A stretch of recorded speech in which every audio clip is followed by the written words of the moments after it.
Ladies and gentlemen, Mr. Thompson will not speak to you tonight. His time is up. For years you've asked, who is John Galt? You've asked that question in despair and resignation as factories closed, goods became scarce, jobs disappeared. Your lives are becoming more difficult as the life force of your world is draining away. You have asked that question without expecting an answer. I'm here to answer it. This is John Galt speaking. Mr. Thompson won't tell you the truth about the crisis in your world. I will. Have you noticed that as everything around you seems to decline, one thing still grows? It is the power of your rulers. None of their plans and directives have solved your problems or made your life better. The only result has been their increased control over you at the cost of your freedom. Do you know why? You gave them the power. They called for your sacrifice, and you thought it was noble. They said if you worked for yourself and your family, that you were selfish and uncaring, and they made you feel ashamed. They denounced the leaders of industry as greedy exploiters, the Ellis Wyatts, the Hank Reardons, and again, you agreed.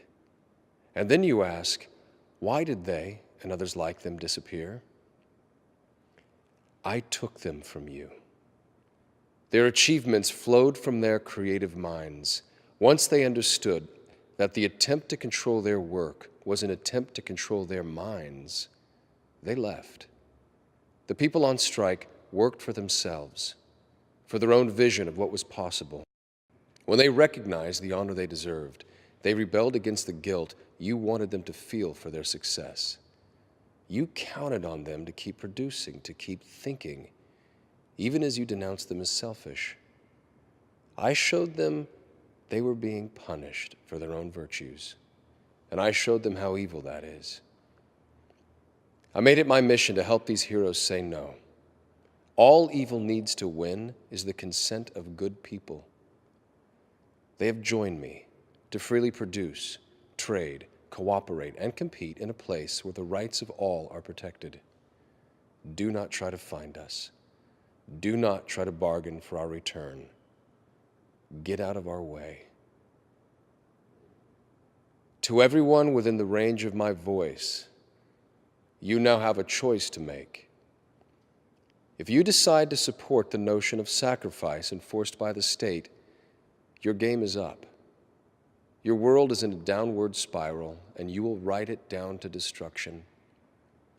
But if you share the values of our strike, if you believe that your life is a sacred possession for you to make the most of, if you want to live by the judgment of your own mind, not edicts from the state, then follow our lead.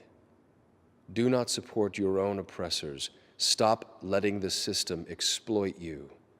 Form your own communities on the frontiers of your crumbling world.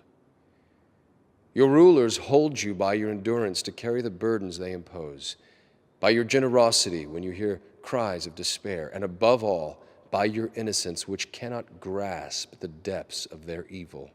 The world you are living in is the world they wanted. Leave them to it. Those who have left you are eager to build a better world, a world of freedom and opportunity, a world based on mutual respect. In that world, you will rise in the morning with the spirit you knew in childhood, the spirit of eagerness and adventure, and the confidence that the world is what it is and is there for you to discover.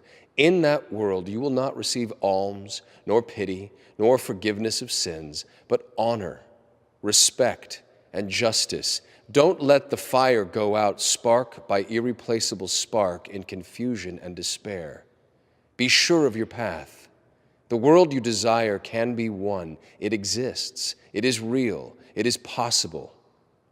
It is yours.